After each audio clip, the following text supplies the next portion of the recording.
Bon, la mission a été lancée, il fait aujourd'hui 2 ans. Physiquement, nous avons volé de l'Europe à l'Afrique le 13 avril 2008 pour mettre en place une mission de réforme de la sécurité, mais dans la phase de planification. Ça veut dire qu'il faut faire un travail de préparation politique, de préparation technique, législative, pour avoir des conditions pour faire la phase d'implémentation de la réforme. Il faut parler aussi que c'est une mission qui compris les 3 secteurs, militaire, policière, justice. Dans le domaine policier, il faudra faire une réorganisation des forces policières de 9 corps policiers jusqu'à 4. Dans le domaine forces armées, c'est une réduction et une réorganisation et une nouvelle structure des forces armées. Et dans le domaine justice, nous allons travailler seulement dans le domaine procureur pour améliorer la relation entre la police judiciaire, ça sera une des 4 corps policiers qui resteront, et le procureur. Bon, il faut dire que cette mission doit finir le 31 mai 2009, pas 2010. Ça veut dire que nous avons eu 2 extensions de 6 mois chacun. Compte tenu de la situation historique aussi du pays, le événement qui a passé le 1er mars 2009 avec l'assassinat du président et du chef d'état-major, il y avait beaucoup de problèmes politiques dans le pays, et aussi une situation difficile pour travailler avec une structure compliquée du point de vue de manque de connaissances de comment travailler avec la réforme. Il a fallu faire beaucoup d'efforts pour mettre cette réforme sur la table de tout le pays, sur la table politique, sur la table technique, sur la table de la société civile. Et ça prend beaucoup de temps. C'est pour ça qu'on a eu 2 extensions jusqu'à le 31 mai 2010. Et c'est vrai que nous étions le 31 mars, nous étions dans une situation assez bonne. Ça veut dire que nous sommes presque en train de finir l'approbation du paquet légal de toutes les lois qui sont concernant la réforme de cette sécurité.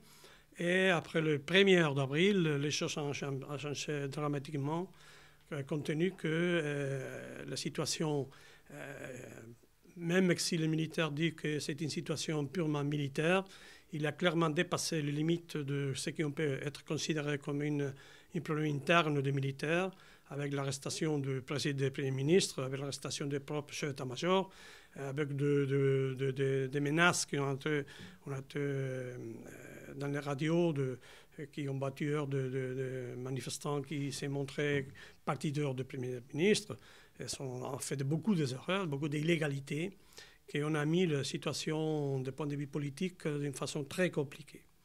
Pour la mission qui était en train de finir cette étape de préparation, même on va avoir des problèmes pour l'approbation des paquets légaux, compte tenu que la session extraordinaire de l'Assemblée nationale qui devait être cette semaine, il a été renvoyé, je ne sais pas quand, mais on en sera le vendredi.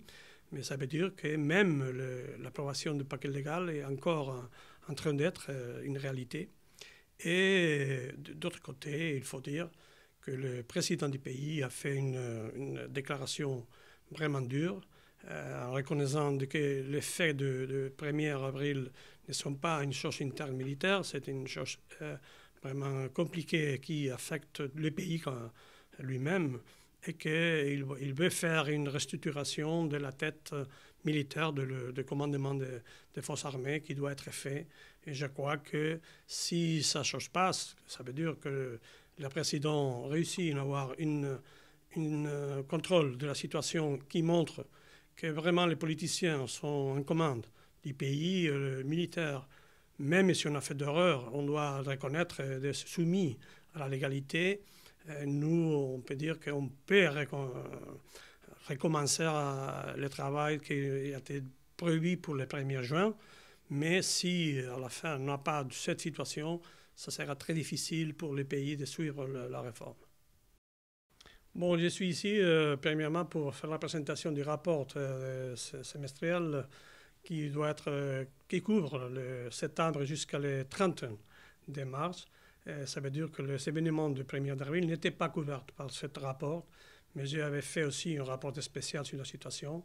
Et aujourd'hui, je parlais premièrement de ce qu'on a fait dans le rapport mensuel, qu'on parle de passé, et on a passé à parler du futur compte tenu des événements du 1er avril. Je crois que j'ai parlé avec toute la vérité, je dis exactement ce qui a passé. Je n'ai pas l'obligation de faire une analyse politique, je fais une analyse technique.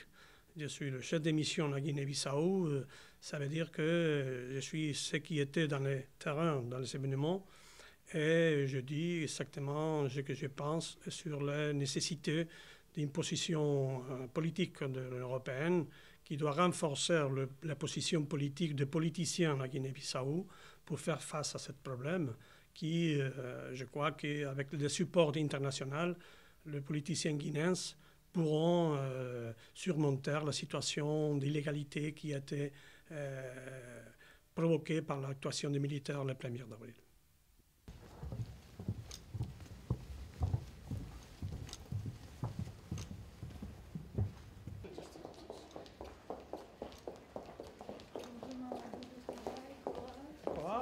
Sì.